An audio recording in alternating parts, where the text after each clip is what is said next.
Washington night show with Asim Siddiqui. अस्सलाम वालेकुम नाज़रीन, वाशिंगटन नाइट शो के साथ मैं हूं आपका मेज़बान आसिम सिद्दीकी। नाज़रीन, आज का प्रोग्राम ज़रा मुख्तलिफ होगा। पाकिस्तान के अंदर जो बिजनेसमैन हैं, बहुत सक्सेसफुल बिजनेसमैन हैं, तालीम जो है उन्होंने अमेरिका और कनाडा से हासिल की, लेकिन पाकिस्तान में अपना बिजनेस चला रहे हैं। मोहम्मद उमरसन साहब आज हमारे साथ हैं। सर, आपका बहुत बहुत शुक्रिया। जज़ाकल्लाह। तो नाज़रीन, जी। मोहम्मद उमरसन साहब हमारे आज के गेस्ट हैं और ये बाय प्रोफेशन जो हैं शेफ़ हैं, लेकिन अगर आप इनकी वर्किंग हिस्ट्री देखेंगे और इनके बिजनेसेस देखेंगे तो मेरा ख्याल है कि पाकिस्तान के अंदर जो है बहुत ही कम ऐसे बिजनेसमैन होंगे। मैंने तो ऐसे अभी तक नहीं देखा अपने इस उसमें कि इतने सारे, चाहे वो ट्रैवल इंडस्ट्री हो, चाहे वो पैकेजेस हो, फूड इंडस्ट्रीज हो, रेस्टोरेंट्स की इंडस्ट्री हो, उन सब में जो है इनका एक्सपीरियंस है। आज हम इनको एज ए गेस्ट लेने का मकसद ये था कि पाकिस्तान जो है मुसलसल जो है वो 75 साल के अंदर मसाइल में ही घिरा रहता है, लेकिन उसके बावजूद भी आबादी भी उसी तरह बढ़ रही है, हाउसिंग भी उसी तरह बढ़ रहा है, बिजनेसेस भी बढ़ रहे हैं, एक्सपोर्ट इंपोर्ट में भी इजाफा हो रहा है। स्टॉक एक्सचेंज देखें तो वो 71,000 पे पहुंचा हुआ है। फिर कहते हैं जी बड़ा बुरा हाल है कराची का, पाकिस्तान का। तो लेकिन कराची के बिजनेसमैन जो हैं, जब मैं लास्ट टाइम मैंने कराची पर डॉक्यूमेंट्री की थी तो कोरंगी में 7,000 छोटे बड़े जो है कारखाने देख के जो मुझे खुद हैरत हो गई थी कि एक छोटा सा एरिया और उसमें इतने ज़्यादा बिजनेसेस हैं। अभी तो बाकी कराची पूरा बाकी है। तो उमर साहब, सबसे पहले आपका बहुत बहुत शुक्रिया हमारे प्रोग्राम में आने के लिए। और आज आप हमें बताएंगे कि आप लोगों को पाकिस्तान के अंदर किस किस्म की मुश्किलात हैं बिजनेसेस में, क्योंकि पाकिस्तान के अंदर हमने मुसलसल देखा है जब इलेक्ट्रिसिटी महंगी होती है तो लोगों की कमर टूट जाती है, और हमने माजी में देखा है कि मखसूस लोगों को सब्सिडी भी दी जाती रही है और अभी भी मखसूस बिजनेसमैन को सब्सिडी दी जाती है। तो ये बताएं सबसे पहले कि कराची के अंदर आपके कौन-कौन से बिज़नेसेस हैं, और आप बाय प्रोफ़ेशन शेफ़ हैं, कनाडा से आपने तालीम हासिल की है, शिकागो अमेरिका से तालीम हासिल की है, और तालीम हासिल करके सबसे पहले तो ये बताएं कि वापस जो है पाकिस्तान क्यों चले गए? यहाँ पर आने के बाद तो कोई जाता नहीं है, क्या कहेंगे? औज़ु बिल्लाहि मिनश शैतानिर रजीम, बिस्मिल्लाहिर रहमानिर रहीम, अल्लाहुम्मा सल्लि अला मुहम्मदिन व अला आले मुहम्मदिन बारिक वसल्लम। सबसे पहले जो ना मैं अपना तारुफ करूं कि हमारी जो जनरेशन है वो 3 जनरेशन फैमिली बिजनेस में है, सबसे पहली बात। और हमारा सबसे इम्पोर्टेंट चीज़ ये कि हमारा कल्चर, हमारा रिलीजन और हमारा मुल्क, ये सबसे पहले हमारी प्रायोरिटी है। जिस तरह मेरे वालिद साहब कनाडा के क्वालिफाइड है, उन्हें कैनेडियन गवर्नमेंट ने स्कॉलरशिप दी थी 1967 में, तो ये हमारी फैमिली की हिस्ट्री है। और 1945 में हम लोग इंडिया, जूनागढ़ और जेतपुर से हम लोग छोड़ के पाकिस्तान आए। पाकिस्तान जब कायदे आज़म हमारी वहाँ पे आए थे, हमारे महल में जो इंडिया में था, और वहाँ पे उन्होंने बताया कि पाकिस्तान बन रहा है 47 में और आप पाकिस्तान मूव हो और वहाँ पे आप इंडस्ट्री और कारोबार करें। तो हम पूरी फैमिली माइग्रेट करके इंडिया से, जूनागढ़ और जेतपुर से आप पाकिस्तान कराची आ गए। और 1945 से हमारा बिजनेस है, हमारे कपड़े का बिजनेस हमारा शुरुआत हुई, और माशाल्लाह बिजनेस बढ़ते बढ़ते हमने 1950s में हमने टेक्सटाइल मिल की इनेकाद किया। हमने प्राइवेट टेक्सटाइल मिल लगाई और वो टंडोजाम में लगाई, हैदराबाद से आधे घंटे की ड्राइव पे। तो ये एक बिजनेस की शुरुआत हुई, और माशाल्लाह ये फिर हमने 60s में हमने इसको पब्लिक लिमिटेड कंपनी बनाई, और उसके बाद हमने जो है उसमें माशाल्लाह बहुत अच्छा बिजनेस किया।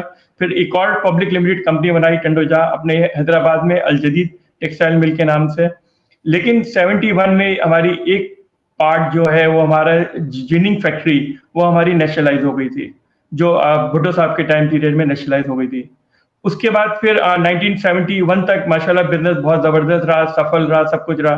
तो 1970 में जो है ये जो हमारा ईस्ट पाकिस्तान जो टूट गया, वहाँ हमारे 15 to 20 हमारी कंपनीज वहाँ पे थी, जो सारी हमारी जो है लॉस हो गई, और हमारी कुछ फैमिली मेंबर्स की डेथ भी हो गई। तो ये 71 का जो ईस्ट पाकिस्तान का सानिया हुआ, उसकी वजह से डिस्टर्ब हुए। लेकिन फिर भी हम पाकिस्तान में रहे, अल्लाह ने फिर दोबारा हमें हिम्मत दी, और फिर हमने कारोबार को, हमारे फादर और ग्रैंडफादर ने मेहनत और जद्दोजहद करके फिर फैमिली बिजनेस को कंटिन्यू किया। उसके बाद हमने ट्रैवल का बिजनेस हमने स्टार्ट किया। फिर हमने दूसरी टेक्सटाइल लगाई हमने, और माशाल्लाह गारमेंट फैक्ट्री लगाई हमने, गारमेंट बिजनेस करने लगे। फिर हमने ऑटो इंडस्ट्री में हम लोग गए, वहाँ पे मित्सुबिशी की एजेंसी और ली। फिर हमने माशाल्लाह लाल किला हमने खोला। तो कहने का मकसद ये है कि Pakistan is a land of opportunity, क्योंकि आपको पता है दुनिया में थर्ड वर्ल्ड कंट्री जितने भी है वो सारे लैंड ऑफ अपॉर्चुनिटीज है। अपॉर्चुनिटी, थ्रेट, वीकनेसेस और ये सारी चीजें ये बिजनेस का हिस्सा है। तो हमें सबसे पहले ये देखना चाहिए हमें कि हमारी अगर नीयत साफ हो तो मंजिल आसान है, और हम मतलब हमारा मकसद क्लियर हो और हमारी चीजें नीयत साफ हो और काम हमें करना है। हमें जो जितने 71 हमारा लॉस हुआ था, जितने भी हमारे जो ईस्ट पाकिस्तान में जो हमारे जो सप्लायर्स थे, उन सब की हमने पाकिस्तान में हमने पेमेंट की, क्योंकि यहाँ से माल भेजते थे और वहां से रिकवरी हमारी 0 रिकवरी हुई। लेकिन यहाँ पे जितने भी हमारे सप्लायर्स थे उन सबको हमने 100% पेमेंट कर दी हमने। तो फिर उससे अल्लाह मियां भी मदद करता है, नीयत साफ होती है, मंजिल आसान खुद ब खुद हो जाती है। फिर टेक्सटाइल के बाद हमने ये देखा कि पाकिस्तान के हालात जो है वो उस तरह के हैं कि यहाँ पे मतलब जो है ना आपकी जो लाइबिलिटीज है और आपके एसेट्स और आपकी जो ग्रोथ है वो बहुत इंपॉर्टेंट पर्सपेक्टिव रहता है। तो पाकिस्तान में बिजनेस करना यूं इतना आसान नहीं है, क्योंकि थर्ड वर्ल्ड कंट्री है, उसमें बहुत सारे जो है ना मतलब ये चैलेंजेस हमारी उसमें आते हैं बिजनेस में। तो आपने देखा कि पहले चलते चैलेंजेस की बात कर लेते हैं कि हमारे यहाँ बिजली जो है वो दिन ब दिन महंगी होती जा रही है, और इसी तरह जो है मतलब टाइम बाय टाइम बिजली महंगी होती गई और यूटिलिटीज भी महंगी होती गई, अब गैस भी महंगी हो रही है। तो इसमें जो है ये हमारे लिए सबसे ज्यादा जो रिस्क पॉइंट आता है। इसके साथ दूसरी अपॉर्चुनिटी है कि गवर्नमेंट की स्टेबिलिटी नहीं है। जैसे ये एक बहुत बड़ा थ्रेट है कि नेशनलाइज हो जाए कंट्री। तो डेवलपमेंट के लिए बहुत जरूरी है इंडस्ट्री लगाने के लिए कि यहाँ पे जो है हमारे जो पाकिस्तान में कि रोड मैप हमारा जो है ना क्लियर नहीं है गवर्नमेंट की तरफ से, कि चले 5 ईयर प्लान हो, 10 ईयर प्लान हो, मिनिमम 5 ईयर प्लान भी अगर दे दे तो हमारे लिए बहुत इजी हो जाए बिजनेस करना कि कौन सी इंडस्ट्री माजरत के साथ ये जो आपने नेशनलाइज की बात की है, जो कि 70 में भी बहुत सारी चीजें जो हैं वो नेशनलाइज कर दी गई थी, हमारे तालीमी इदारे नेशनलाइज कर दिए गए थे जो कि तबाह हो गए। मतलब ये कोई अच्छा फैसला नहीं था, और अगर आइंदा भी करेंगे तो अच्छा फैसला नहीं होगा। पाकिस्तान के अंदर मुस्तकिल ये जो अभी आपने बात की ना कि जो गवर्नमेंट है वो उसका पता नहीं होता कि कल रहेगी कि नहीं रहेगी, और फिर 18वीं तरमीम के बाद आपके कारोबार पे कुछ असर पड़ा, क्योंकि आपका कारोबार किसी एक शहर में तो नहीं है, मेरा ख्याल है पूरे पाकिस्तान में कहीं ना कहीं है। तो उससे आप पाकिस्तान में भी अराउंड द वर्ल्ड में है, मतलब हम लोग एक्सपोर्ट भी करते हैं। हमारी रेस्टोरेंट है, 3-4 हमारी फ्रेंचाइज है, दुबई में है, अबू धाबी में है, फिर लाहौर में है। तो बिजनेस का यही है कि बिजनेस में अगर गवर्नमेंट फैसिलिटेट करे ना, एक आपको पता है एक और हमारे लिए वीकनेस हमारी ये कंट्री की कि हमारे कंट्री का जो है गवर्नमेंट जो है वन विंडो सॉल्यूशन प्रोवाइड नहीं करती है हमें तकरीबन गवर्नमेंट के 40 to 50 गवर्नमेंट डिपार्टमेंट हमें एवरी ईयर हमें डील करना पड़ता है, जो हर किसी का वन ऑफ द ऑब्जेक्टिव जो होता है वो पैसे लेना होता है, या फिर जो है मतलब उसकी कमाने का जरिया, हराम कमाई का दरवाजा जो है वो खोला हुआ है। इससे पहले भी मैं बहुत सारे इंटरव्यूज कर चुका हूँ बिजनेसमैन के, यकीनन इतने बड़े बिजनेसमैन नहीं थे वो जितने आप हैं, लेकिन उन सब का यही कहना है कि वन विंडो ऑपरेशन अगर हो तो हम और अच्छे तरीके से तरक्की कर सकते हैं, एक्सपोर्ट कर सकते हैं, इंपोर्ट कर सकते हैं, लेकिन खाने पीने का एक ऐसा जरिया बना दिया गया है गवर्नमेंट ने कि आपको कुछ भी थोड़ा सा भी काम कराना हो तो जैसा आपने बताया कि कितने डिपार्टमेंट से जाके आपको एनओसीज लेनी पड़ती हैं और मुख्तलिफ काम कराने पड़ते हैं। अच्छा चलें, उमर साहब ये बताएं, सबसे पहले हम आप एक के बाद एक थोड़ा सा वो बिजनेस के बारे में चलते हैं। रेस्टोरेंट बिजनेस जो है पाकिस्तान में, हम यहाँ पे ये कहते हैं कि यार पाकिस्तान की इकोनॉमी कैसे खराब हो सकती है। वहाँ तो शाम में जो है किसी भी रेस्टोरेंट में जाओ तो वेटिंग लिस्ट पे आपको बैठना पड़ता है, वहाँ पे अच्छे रेस्टोरेंट, और ये हमने देखा है लाल किले की अगर हम बात करते हैं कि पाकिस्तान के अंदर एक बड़ा यूनिक चीज़ स्टार्ट की गई थी कि आप एक पैसे दें और उसके बाद जो मर्जी खाना है खाएं। लेकिन आपको क्या लगता है कि इन ये जो बिजनेसेस हैं इसमें आपको पाकिस्तान के अंदर कितना ज्यादा सपोर्ट करते रेस्टोरेंट बिजनेस में हुकूमत की सतह पर? सर आप ये देखें कि बिजनेसेस में जो रेस्टोरेंट इंडस्ट्री जो है या हाई क्लास रेस्टोरेंट अगर आप देखें तो उसमें जो टर्नओवर है जो क्लाइंट का और कस्टमर का वो 5-10 लाख कस्टमर है जो कि सिर्फ रोटेट करते हैं यहाँ से वहाँ से वहाँ। लेकिन हम ओवरऑल इकोनॉमी देखें और हम परचेजिंग पावर देखें तो सर वो तो बहुत ही वीक हो चुकी है। अगर हमारा एम्प्लॉय अगर 50,000 से लेकर 1 लाख की सैलरी तक भी अगर है तो आप देखें कि वो कैसे अपना घर चलाएगा। बच्चों की फीस है, फिर उसमें रेंट का खर्चा है, घर का किराया है और दूसरी चीजें हैं। तो इससे और सबसे महंगी जो मुश्किल चीज बना दी है वो यूटिलिटीज का बिल। कि बिजली का बिल आप देखें सर कि अगर एक हमारा छोटा एम्प्लॉय है 50,000 वाला, उसके घर पे 10,000 का मिनिमम बिल आ रहा है। तो हाउ कैन ही सर्वाइव? तो बस ये अल्लाह ही है जो इसके पर्दापोशी रखी हुई है, उसकी इज्जत बहाल करके रखा हुआ है और वो मतलब अपना घर चलाता है। और अल्लाह को ही पता है, उस बंदे को पता है कि वो कैसे अपना घर रन करता है। हैंड टू माउथ है, उसमें दवाइयां हैं, बीमारी है, माँ बाप के खर्चे हैं, दूसरी चीजें हैं, बहन भाई है, शादी है, मेडिकल है और दूसरे बहुत सारे फैसिलिटीज है। तो मुश्किल वक्त तो है, इसमें कोई शक नहीं है और इंशाल्लाह ये मुश्किल वक्त भी निकल जाएगा पाकिस्तान के लिए। स्टिल मैं कहता हूं कि पाकिस्तान जो है it's a land of opportunity. इसमें सबसे इंपॉर्टेंट चीज है कि हमने हमारी फैमिली को हमने जो कंपेयर किया दूसरे लोगों से, तो हमने ये सबसे पहले 1998 टू 2000 में हमने ये फैसला किया कि हमारी जो दोनों टेक्सटाइल मिल थी वो बैंक के साथ हमारी रीफाइनेंस से कनेक्टेड थी। तो हमने ये दोनों टेक्सटाइल मिल शट डाउन कर दी, लूम सारी हमने सेल कर दी क्योंकि बैंक को हमने पेमेंट कर दी। क्योंकि जब बैंक का इंटरेस्ट रेट ही 20-22-23% होगा तो हमारा कंट्री की जो जो पहिया है इकोनॉमी का और जो इंडस्ट्री का पहिया है वो कैसे चलेगा सर आप बताएं। ये पॉसिबल ही नहीं है कि 23% हम इंटरेस्ट रेट पे करें, उसके बाद हम जो है ना 10%, 5 to 10% यूटिलिटीज हम पे करें, उसके बाद हम जो है ना प्रॉपर्टी जो जगह जो है उसका रेंट पे करें, फिर लेबर हाई कॉस्ट पे करें। हम कंपेयर करें कि इंडिया में वही लेबर जो अगर यूटिलिटीज हाई होगी तो लेबर की भी यूटिलिटीज हाई होगी तो उनकी रेंट हाई होगा। ये सारी चीजें हमें मल्टीपल पे करना पड़ेगा। तो ये हमारे लिए बहुत ही बड़ा थ्रेट मतलब है हमारे। मैंने आपकी प्रोफाइल में देखा था कि स्पोर्ट्स के हवाले से जो है आपके जो ग्रुप ऑफ कंपनीज हैं, स्पोर्ट्स के हवाले से आपका क्या एक्सपीरियंस रहा है पाकिस्तान में?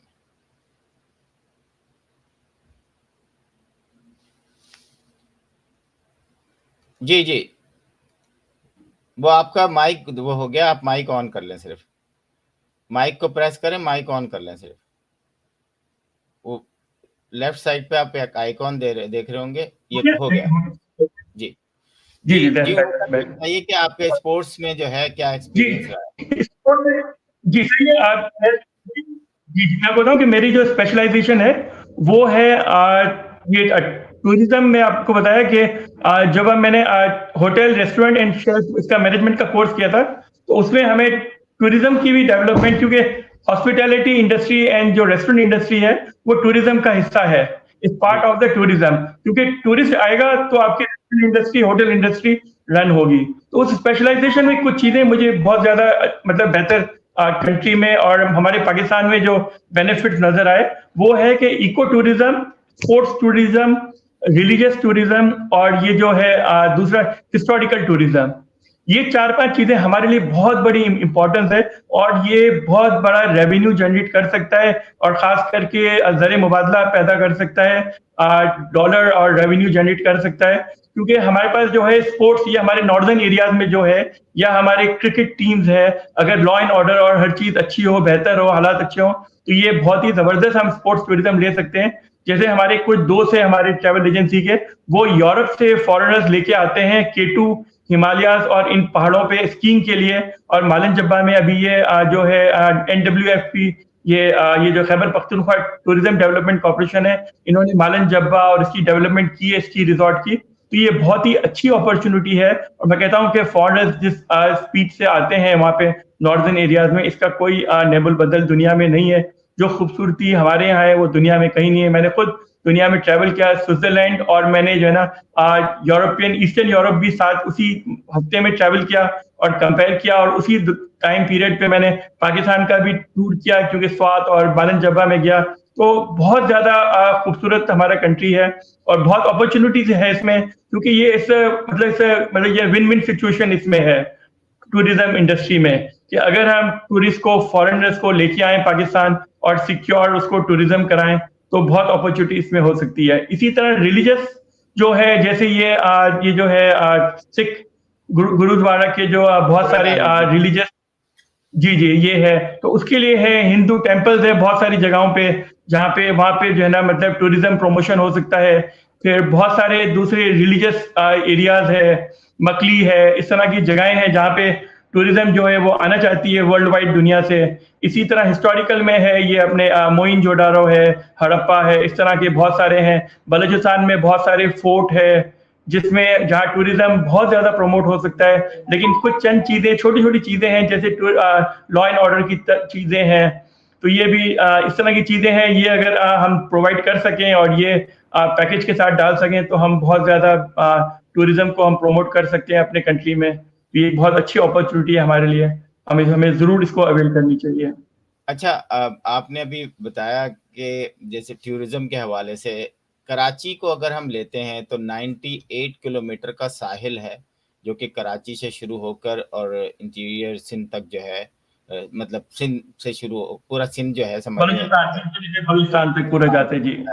लेकिन हमने देखा है दुनिया में, आपने ट्रैवल किया है, अब आप खुद देख सकते हैं कि लोग वहाँ पे पूरे पूरे शहर सिर्फ इसलिए बस जाते हैं कि वहाँ पे साहिल समंदर है। ओशन सिटी यहाँ का मशहूर एक ओशन है, तो आबादी उसकी जो है वो ज़्यादातर सिर्फ टूरिज्म की ही वजह से है।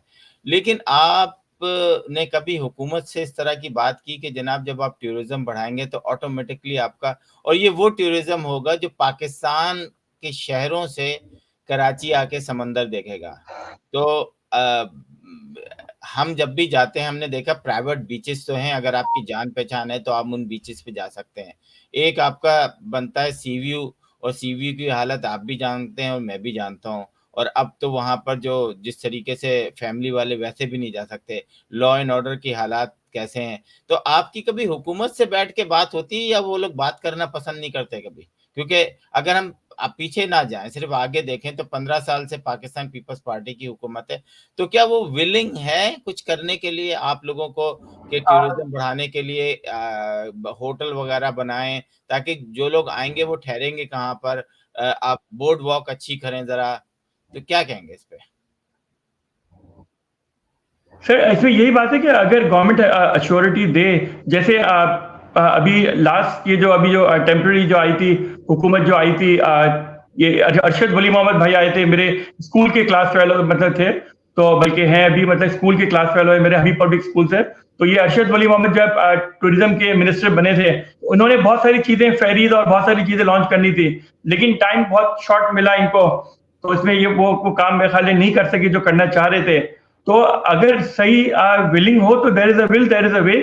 इससे अच्छी जो हमारे ओरमाड़ा और पसनी, गवादर, जीवानी, ये सारे हमारे जो है ये जो एरियाज हैं वहाँ पे मतलब जो है ना जितना अच्छा बीच वहाँ पर है, मैं कहता हूँ दुनिया में कहीं नहीं है। मतलब one of the best beaches in the world जो है ओरमाड़ा एरिया में जो है बलूचिस्तान की हमारी पूरी साहिल वहां तक, जीवानी तक हम जा सकते हैं और टूरिज्म को प्रमोट कर सकते हैं। लेकिन मेरे ख्याल रेड टेपिज्म में, I don't know it's right word to use, कि रेड टेपिज्म बहुत ज्यादा है हमारे कंट्री में। हमारे जो है ना बहुत सारे बंडू और बिंडियल जो है, जो आइलैंड हमारे हैं, अनोड़ा में एक पहला जो है ये ड्रीम वर्ल्ड रिजॉर्ट ने एक वो रिजॉर्ट बनाया है, वो 1-2 साल हुए हैं, which is a very good start माशाल्लाह के इन्होंने स्टार्ट लिया है and they are doing wonderful job. कि ड्रीम वर्ल्ड रिजॉर्ट ने मनोड़ा बीच पे रिजॉर्ट बनाया है और 8-10 कमरों का वो रिजॉर्ट डेवलप किया है इन्होंने, और आगे भी इसी तरह करती है। इस तरह की अपॉर्चुनिटीज बहुत है और बहुत, लेकिन लॉ एंड ऑर्डर आप देखें ना, अभी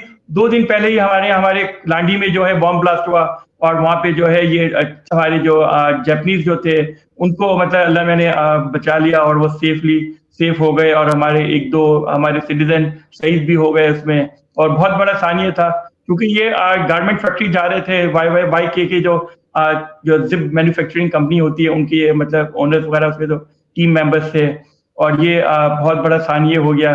फिर उसके पहले जो वहाँ पे जो चाइना का जो हुआ, ये सानिया जो हुआ, बहुत सारे चाइनीज हमारे मर गए जो हमारे मेहमान थे हमारे।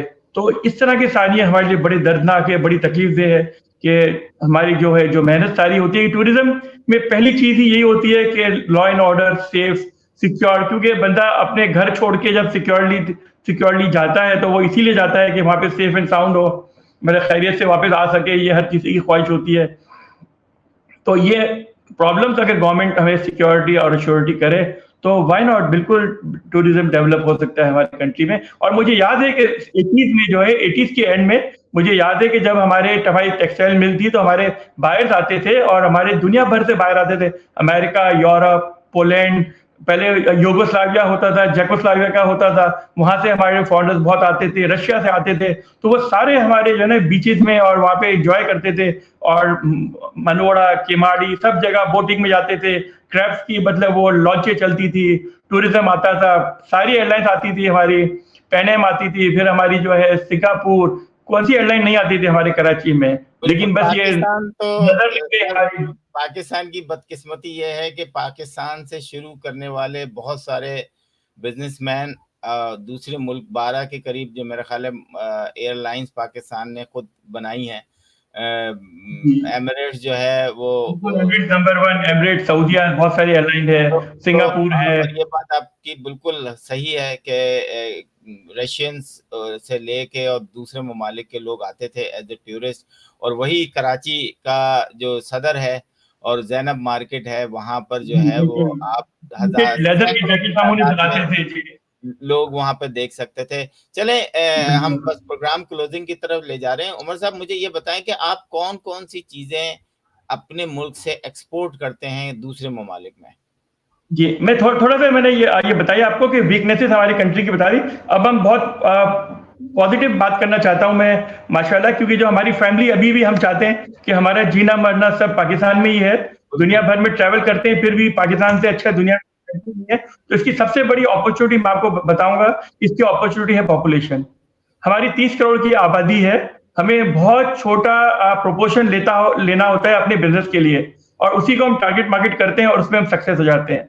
तो पाकिस्तान में अगर बिजनेस करना है तो जो मेरा, क्योंकि फूड हमारा एंड टूरिज्म हमारा मेन है, तो टूरिज्म के बारे में तो काफी बात की कि बहुत सारी चीजें हो सकती है और हम कर भी रहे हैं। हमारी कॉस्मोस ट्रेवल्स में हम कर रहे हैं FCM, हमारे पास ऑस्ट्रेलियन फ्रेंचाइज है FCM के नाम से, तो उससे हम बिजनेस बहुत अच्छा कर रहे हैं, मल्टीनेशनल क्लाइंटेल्स हमारे हैं। उसके साथ साथ जो अपॉर्चुनिटी पाकिस्तान की है वो एक्सपोर्ट की है, कि हम जो है ना पेस्ट मसाला जैसे शान की है और दूसरी कंपनीज है वो एक्सपोर्ट कर रही है मसाले पेस्ट, इसी तरह हम भी मसाले पेस्ट और फ्रोजन फूड हम एक्सपोर्ट करते हैं दुनिया भर में, यूके में, USA में, हांगकांग में और बहुत सारे कंट्रीज में हम कर रहे हैं।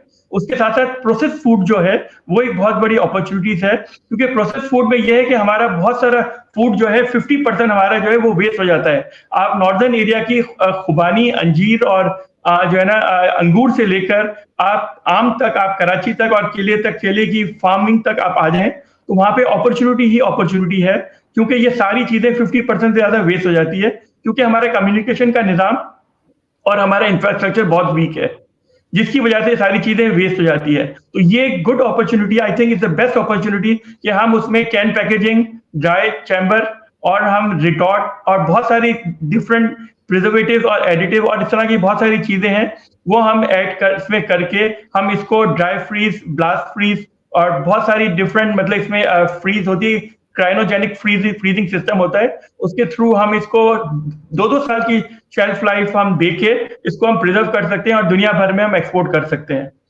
उसके साथ साथ हमारे जो दूसरी अपॉर्चुनिटीज जो हमारे पास है वो ऑर्गेनिक फूड की है और कॉर्पोरेट फार्मिंग की है। Corporate farming is also a big business in Pakistan, जो कि आपके अभी ये जो है आपकी जो आर्मी और आपकी जो पाकिस्तान आर्मी और बहुत सारे कॉर्पोरेट मल्टीनेशनल कंपनीज है वो कर रही हैं और जिन्होंने स्टार्ट कर लिया है। लेकिन स्टिल हम भी माशाल्लाह फार्मर भी है और 1950s से हम लोग अल्हम्दुलिल्लाह फार्मर है, आम के बागात हमारे हैं। तो वहां भी जो है ना ये बागात के और सारी चीजों की जो है फ्रूट्स एंड जो वेजिटेबल ग्रोइंग है उसकी बहुत बड़ी अपॉर्चुनिटीज है पाकिस्तान में, क्योंकि जैसे टोमेटो का आप देखें, टोमेटो को कंपेयर करते हैं, उसकी एग्जांपल लेते हैं कि टोमेटो 2 रुपए से लेकर 400 रुपए तक टोमेटो जाता है। तो जब टोमेटो 2 या 4-5 रुपए का है और वो 10 रुपए का आपने ड्राई फ्रीज करके इसको पाउडर बना दिया, टोमेटो का पेस्ट बना दिया, टोमेटो के ब्रिक्स बना दिए, तो ये मतलब सुपरसोनिक अपॉर्चुनिटी हमारे पास है। लेकिन बस वही बात है कि थोड़ी सी गवर्नमेंट को और हमारे इंटरनेशनल जितने हमारे भाई हमारे हैं, ओवरसीज पाकिस्तानीज है, उनको ये हमें थोड़ा सा मोटिवेट करने की जरूरत है और उन्हें विन विन सिचुएशन की अपॉर्चुनिटी बताने की जरूरत है कि ये बहुत जबरदस्त अपॉर्चुनिटी है कि इसमें हम ऑर्गेनिक फार्मिंग पे हम जाएं और यहाँ पे लोगों को बहुत अच्छी ऑर्गेनिक फार्मिंग की जो है ना मतलब वो नजर आ रही है, क्योंकि हमारा अभी भी लैंड ऑफ प्योर है पाकिस्तान, और हमारी जमीनें अभी भी जो है ना दूसरी कंट्रीज से थाउजेंड टाइम बेटर है, मोर यील्ड पेश करती है, देती है। और इसमें पाकिस्तान में अगर बिजनेस करते हैं तो उसमें बरकत भी होती है, उसमें अल्लाह ताला की मदद भी शामिल होती है इसमें, और बिजनेस का सही जिसे कहते हैं हम मतलब रिटर्न भी उसमें आता है। जी तो ये कि हर चीज का एक साइकिल होता है, मुश्किल वक्त भी आता है और अच्छा वक्त भी आता है। मुश्किल वक्त में थोड़ी सी मेहनत करके जद्दोजहद करनी पड़ती है और अच्छा वक्त बहुत अच्छा गुजर जाता है। अच्छा उमर तो साहब, एक बात आपसे मैं चाहूंगा कि इस प्रोग्राम के तवज्जुह से पाकिस्तान की गवर्नमेंट, फेडरल गवर्नमेंट या सिंध गवर्नमेंट से कोई बात आप करना चाहें इस प्रोग्राम के तवज्जुह से। जी सर, मैं बिल्कुल सर्टेनली बात करूंगी। अपॉर्चुनिटीज बहुत सारी बताई मैंने, इसमें होटल चेन्स है, इसमें बिग डिपार्टमेंटल स्टोर्स है, और भी बहुत सारी चीजें हैं, इंटरनेशनल फ्रेंचाइज है, लोकल फ्रेंचाइज को भी प्रमोट कर सकते हैं। लेकिन सर वही सारी 4-5 चीजें जो मैंने बताई है, ये हमें जरूर गवर्नमेंट से कहना है कि सर ये हमारी law and order yes, law and order is the most important. खासकर जुल्म ढाया हुआ है कि हर रोड में गड्ढे, और हर 2-3 साल बाद हमें अपनी गाड़ी चेंज करनी पड़ती है। हमारे जो है ना टायर हमारे एवरी ईयर हमें चेंज करने पड़ते हैं, हमारे शौक गाड़ी के खत्म हो जाते हैं। आप देखें सर, जो इंडस्ट्री का हेल्थ है, मैं chairman food health and safety Korangi industrial area का हूं मैं, और कोरंगी एसोसिएशन का मैं रिप्रेजेंट करता हूं, और वहीं हमारी फैक्ट्री है सर। वहां पे देखें कि बहुत बुरा हाल होता है। एक बात तो बहुत क्लियर जो है उमर साहब ने कही कि पाकिस्तान के अंदर जो है आप इतनी मुश्किलात के बावजूद भी बहुत कुछ कर रहे हैं। अगर हुकूमत आपका साथ दे तो आप दूसरे ममालिक के साथ कम्पीट कर सकते हैं, और पाकिस्तान जो है वो फिर एक दफ़ा जो है हमने बहुत सालों पहले देखा कि पाकिस्तान के स्पेशली अगर हम कराची की बात करें तो घरों में पानी आता था, वहाँ टंकी नहीं होती थी ऊपर छतों पर, तो वो वक्त भी था। तो अच्छे टाइम जो है आ सकता है, लेकिन उसमें विल होनी चाहिए। आप अगर कुछ करना चाहें तो बहुत कुछ कर सकते हैं। बिजनेस के हवाले से लॉ एंड ऑर्डर अगर आपका अच्छा होगा तो ऑटोमेटिकली आपकी तरक्की जो है उसकी ज़ामन होती है कि अगर लॉ एंड ऑर्डर आपका अच्छा है, हर कोई दुनिया से जो है आपके टूरिज्म में इजाफा होगा लॉ एंड ऑर्डर की अच्छे होने की वजह से। मैं उमर साहब से कहूँगा, उमर साहब आखिरी कमेंट, आप प्रोग्राम ख़त्म होने से पहले कुछ भी कहना चाहें हमारे नाज़रीन से। जी बिल्कुल, जैसे कि मैंने कहा कि हमें जो है ना स्टिल पाकिस्तान को लैंड ऑफ अपॉर्चुनिटी समझना चाहिए। नो मैटर विच गवर्नमेंट, कौन सी गवर्नमेंट आती है, हमारे अगर जो है ना हमारी लाइबिलिटीज और एसेट्स का हमारा मतलब बैलेंस अगर अच्छा होगा तो हम हर कुछ अभी भी हम सर्वाइव कर सकते हैं, और सर्वाइव कर रहे हैं। इस चीज जैसे मैंने बताया कि लॉ एंड ऑर्डर नहीं है, तो अपनी मदद आपके तहत हम नेबरहुड केयर सिस्टम भी हम डेवलप करते हैं, कोरंगी में भी करते हैं और सोसाइटी में भी करते हैं। इसी तरह दूसरा मसला हमारा अगर यूटिलिटी का है, तो हमने सोलार सिस्टम पे हम काम करते हैं। सोलार सिस्टम में बैंक भी हमें सपोर्ट करती है, इस्लामिक बैंकिंग खास करके मीज़ान बैंक हमें बहुत सपोर्ट करती है इन चीज़ों में। कम रेट में हमें जो है मतलब ये सोलर पैनल्स हमें अलाउ करती है, और गवर्नमेंट भी हमें जो है हम उनको सब्सिडाइज रेट पे और स्पेशल रेट पे ये इलेक्ट्रिक हमारे से बाय कर लेती है, और उस पर हम जो है ना रिटर्न ऑफ इन्वेस्टमेंट भी हमारा आ जाता है। ये अपनी मदद आप में तो हर चीज पॉसिबल है और हर चीज हो सकती है पाकिस्तान में। तो मैं गवर्नमेंट को भी ये कहूंगा, मजबूरी है हमारी, क्योंकि हमें रहना इस मुल्क में, हमें जीना मरना इस मुल्क में, तो हम अपनी मदद आप हर सब कुछ कर रहे हैं। और इसी तरह जितने भी बड़े इंडस्ट्रियलिस्ट है जिनको यहीं पे रहना है और सब कुछ यहीं करना है, तो वो इसी तरह सर्वाइव कर रहे हैं, और अल्हम्दुलिल्लाह उसमें मतलब बरकत भी है, और उसमें जो है ना अल्लाह की मदद भी शामिल होती है। कि आप देख लें ये किस्म का जिहादी हम लोगों के लिए है, बिजनेसमैन के लिए, कि इतने हालात खराब होने के बावजूद दुनिया के जो है जितने कैनेडियंस है, यहाँ तक कि ट्रूडो और जितने मतलब जो हमारे जो मेंबर ऑफ पार्लियामेंट है हमारे टोरंटो और मिसागा वगैरह के, वो भी हमें इनवाइट करते हैं, बिजनेस अपॉर्चुनिटीज देते हैं। लेकिन फिर भी हम पाकिस्तान में ही बिजनेस करना चाहते हैं और यहीं जीना मरना चाहते हैं, और स्टिल लैंड ऑफ अपॉर्चुनिटी, बहुत अपॉर्चुनिटी है यहाँ पे पाकिस्तान में, टूरिज्म में, फूड में और फार्मिंग में। तो ये जरूर मैं कहूँगा, वेलकम टू पाकिस्तान। पाकिस्तान उमर साहब जिंदाबाद। आपका बहुत-बहुत शुक्रिया। बी पाकिस्तानी बाय पाकिस्तानी आपने ये अल्फ़ाज़ कहे। पाकिस्तान के अंदर अगर सियासी इस्तेहकाम आ जाए, तो पाकिस्तान को तरक्की करने से कोई भी नहीं रोक सकता। तो आइए देखते हैं कि वो सियासी इस्तेहकाम कब आता है। उमर साहब इंशाअल्लाह हम आपसे फिर किसी नशिस्त पे बात करेंगे। नाज़रीन आसिम सिद्दीकी को इजाज़त दीजिए। खुदा हाफ़िज़। Washington Night Show with Asim Siddiqui.